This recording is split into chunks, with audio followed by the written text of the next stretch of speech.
In this module, we'll focus on detecting and resolving model errors, which is something that each of you, as you become more proficient using simulation, should get more and more used to doing.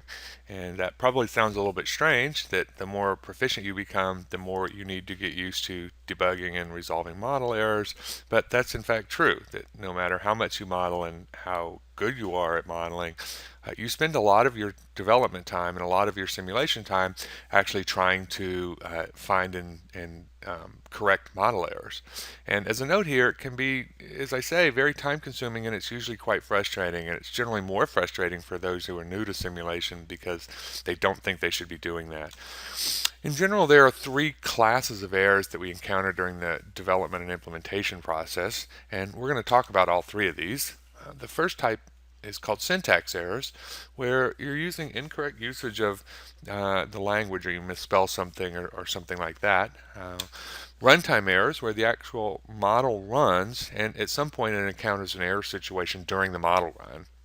And finally, logic errors. In a logic error, your model is correct and runs totally error-free, but it just doesn't give you the results that you expect, or it doesn't give you the results that are correct. So you have made a logic error somewhere in your model. So syntax errors are errors where you mistype something in general, or you've done something that's syntactically incorrect for the package you're using. And most commercial simulation packages, including Simio, they automatically look for these types of errors, and they're generally fairly easy to detect and fix. So let's say, for example, that we have this model, a model fragment, and in the server I was going to enter the processing time, and what I wanted was exponential, but I mistyped it, and instead of exponential I have exponentia.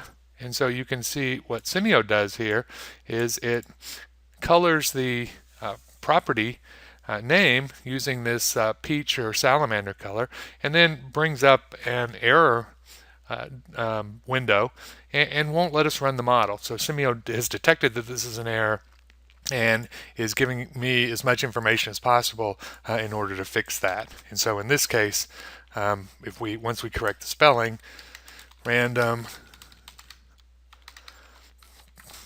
then our error, our syntax error goes away.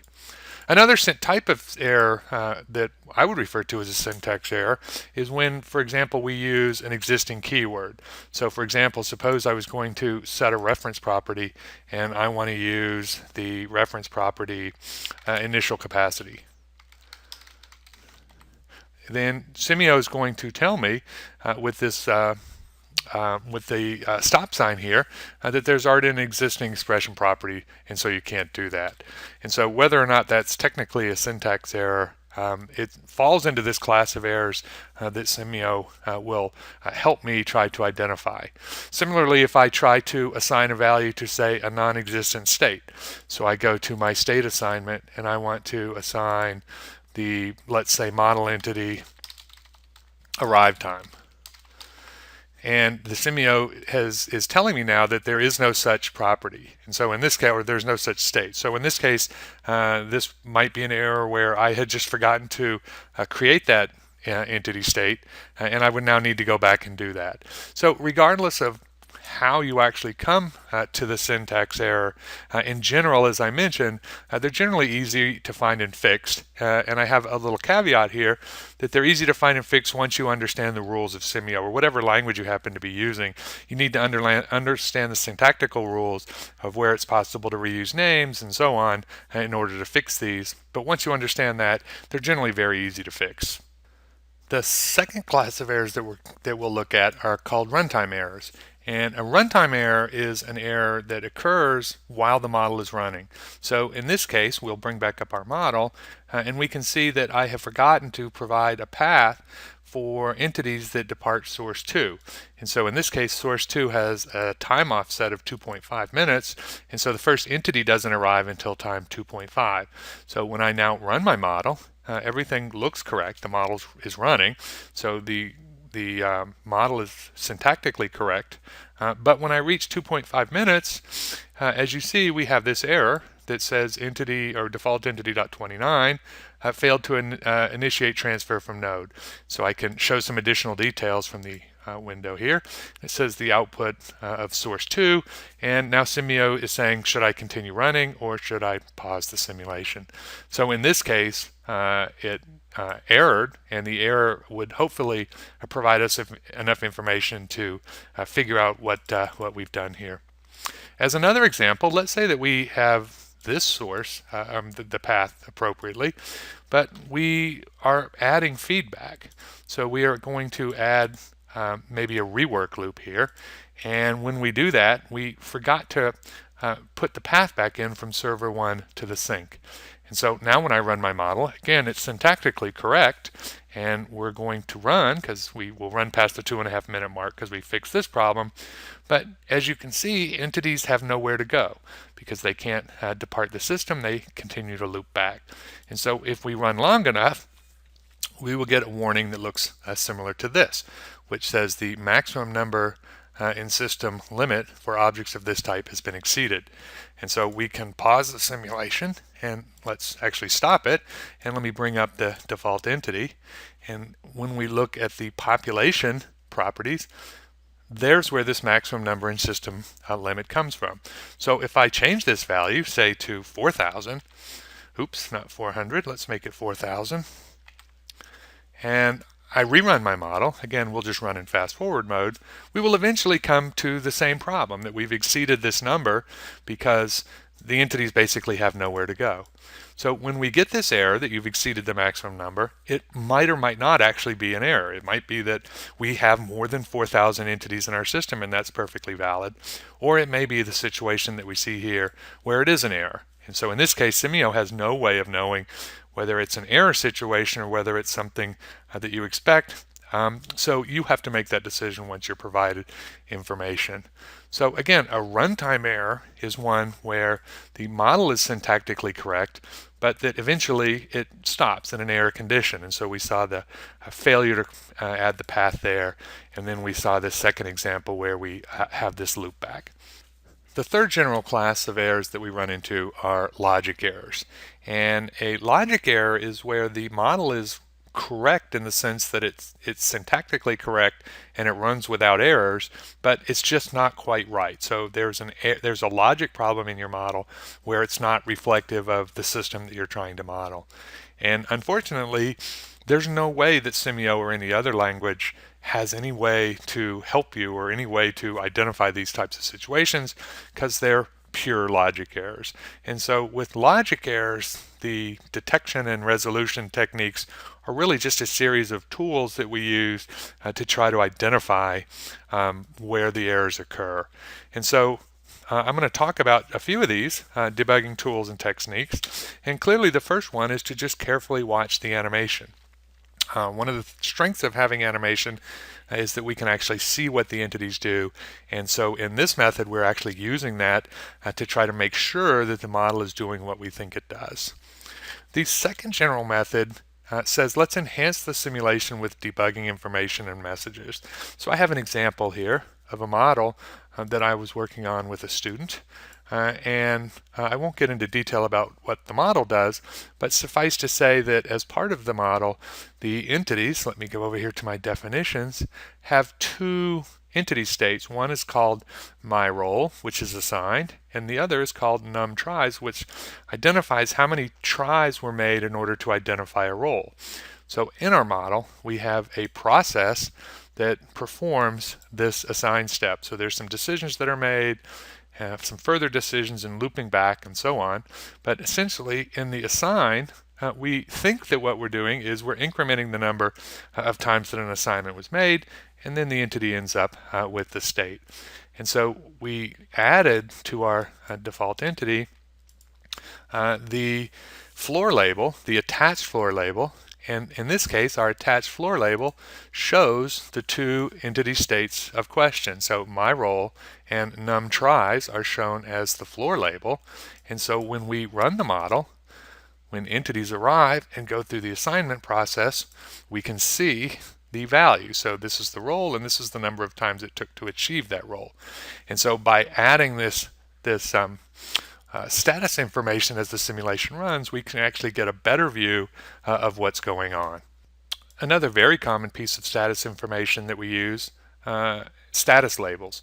So I can select my sink in this case, and I can add a status label, and my status label is attached to the sink. And so, for example, I could do something like, oops, I got to stop the model first, and let's add this status label of input. Back and try that one more time. I'm going to add input buffer number entered. And so what we have in the status label now is the number of entities that enter the input buffer of the sink. So in this case, we only have one sink, but you can certainly imagine cases where we have alternative sinks, and we would want to be able to monitor the number of entities that entered in each sink. And so by using status labels, and in this case floor labels, we're hopefully providing some additional information that will help us monitor the system and figure out what's going on. This third class of debugging tools is what I'll refer to as step mode, and then adding mouse overs. And so let's go back to our model, and let me see here, which one do I want? I want this one. And in this case, in this time, instead of running, I'm going to go to the run menu, and I'm simply going to click on the step. And what the step does is it starts the simulation, and it runs one step of one entity. So when I'm in the facility view, one step is equivalent to the movement of a single entity. And so I can step again, and now we see the entity has moved, and step again, and now the next entity, and so on. The idea of mouse overs, basically when I hover the mouse, it gives me some information about what the entity is, or it gives me some information about which entity I'm currently looking at. So another method that's related to that involves using what are called watches. A watch, let me go back to my model, I can at any point right-click on, for example, the entity realization and click on watch, and it will set a watch on that entity and then open the watch window, and we can then interrogate and get basically all of the information about that particular entity. So in this case, I'm looking at the entity 11, and I can go down and look at the two states that I'm interested in, my role and num tries. They haven't been assigned yet, so I can click on step, and now you can see that those two turn red and the actual assignment has been made. So by watching and using step mode, I can get information about the entity realizations. I can also look at servers or other entity instances, so I can click watch, and so I can look at server 1, for example, and as with the entity, I can get basically complete information about server 1. So I can see there are no entities in the input buffer, there are no entities processing, and so on. So watches let us provide, or let us interrogate the model while it's running and collect or view the information about each entity, object instance or object run space. The next general method that we'll use are called breaks or breakpoints. So I can go back to my model, and let's stop the model, and let's right click on server 1 and add a breakpoint. So now we can see the little hand symbol signifying that there is a breakpoint, and I can run my model, and the model will run until the first entity interacts with the server. So we can see that happen at time point 01, and we can see the little notification here that we were stopped because of the breakpoint. So I stop, and I can step, and I can continue to run, and every time an entity arrives at the server, the simulation will stop. I can also use breakpoints not in the facility view, but also for individual process steps. So let's go back and let's stop the model, and I'm going to set a breakpoint here before I fire an event. So in my model, I have entities that are arriving at a station. I count, and when 5 entities arrive, I pull those out and transfer them, and I fire an event. And what I want to do is I want the model to stop right before I fire the event. So I can go back in run mode, and I can just fast forward, and now we've reached that breakpoint. And so if I then look at my watch, and in particular the processing buffer contents, or the processing station, I can see the 5 entities that are in server 1 processing station. If I fast forward again, then the breakpoint will cause the model to stop at the exact same point. So these are the next 5 entities that are in the processing station. Fast forward again and again and again, and you can see with the breakpoint it allows us to stop the execution of the model precisely where something of interest happens to us from a debugging perspective. The next method that we'll look at is by using so-called model trace.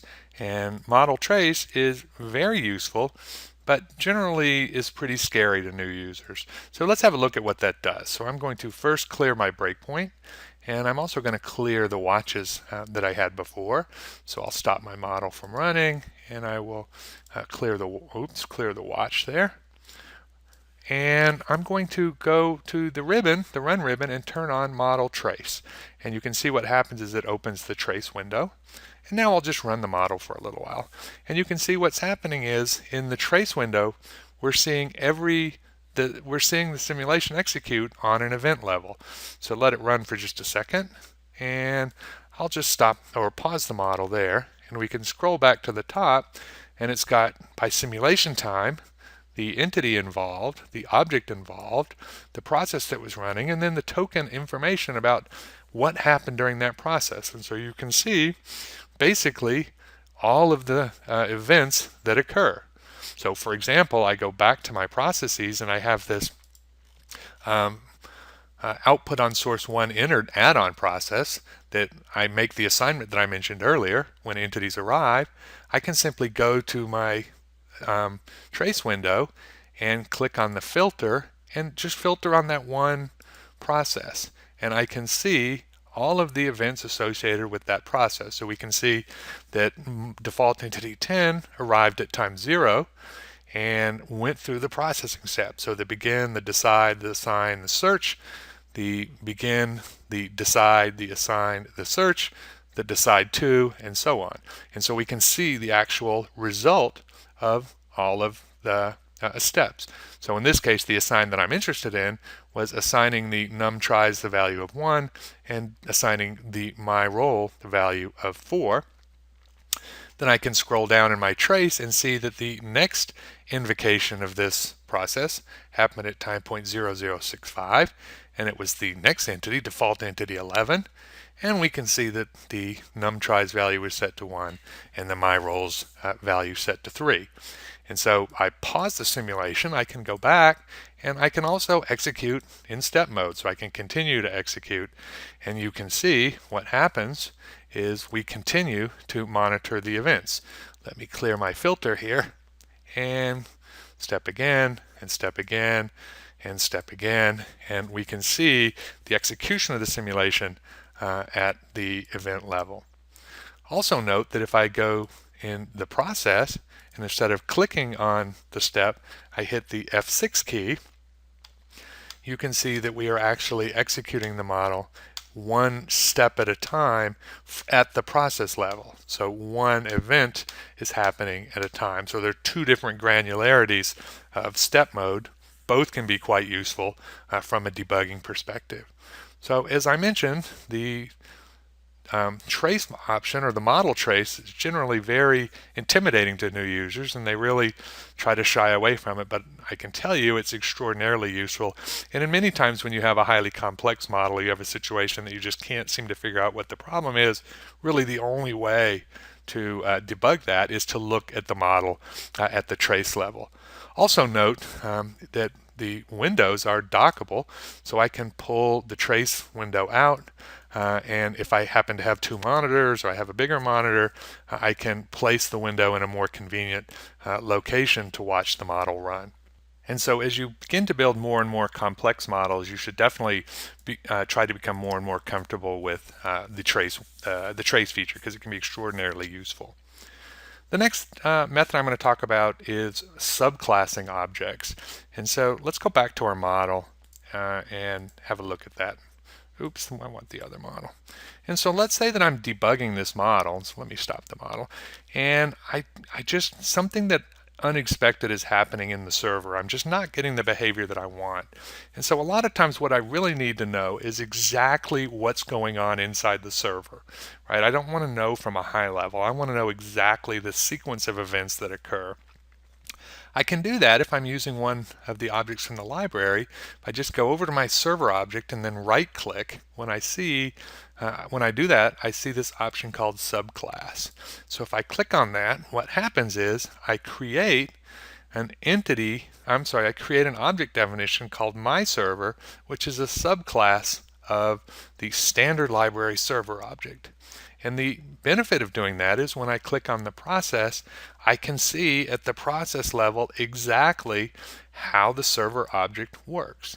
And so when something unexpected happens and I just can't figure it out, I can subclass the object, go in and study the object at a process level, and hopefully figure out what the anomalous behavior is that I'm seeing.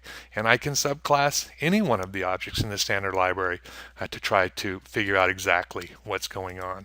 So subclassing objects we use when we create our own objects and we want to modify the behavior, but subclassing is also very useful from a debugging perspective when what I really need to do is just understand exactly what's going on. The final method that I'm going to talk about is called the notify step. And so the notify step does exactly what the name implies. It allows you to give yourself or give the model or the person executing the model a notification of something happening. So let's go back into our process before where we had a breakpoint on the fire, on the event firing. This time what I'm going to do is I'm going to go over to the all steps and I'm going to scroll down and I'm just going to grab the notify step. And when I place that, we can see that we have a notification type, and there are two types. There's a trace or a warning. I'm going to change it to warning, and then I'm just going to put in the message heading about to fire. And then in the message content, I'm going to just leave a little bit longer message. There are 5 entities here, and the event is going to fire. And now what happens when I run my model, let's run it there, and we can just run in fast forward mode. We can see that when the notify step is hit, it provides us information. So about to fire, there are 5 entities, the event is going to fire. At this point I can continue running, and it tells me again, they're about to fire. I can also pause the simulation and then go back and do whatever debugging step I need to do. Also note that the second option, if I have notification type of trace, then the notification is not going to interrupt the execution of the model. Instead, it's going to be sent to the trace. And in this case, I didn't have the trace on, but the notifies still show up. And so if I now reset my model and I run, now the notification steps will show up in the trace, as with the rest of the events that fire. And so you can see that by using the notify step, we can put user notifications at various points in our model to simplify the process of figuring out exactly what's going on. That's really the key when you're doing debugging and detecting errors, is to really understand what's actually going on in your model and comparing that with what you think is going on and what you actually want to go on. So understanding what's really going on is the ultimate key to doing model debugging.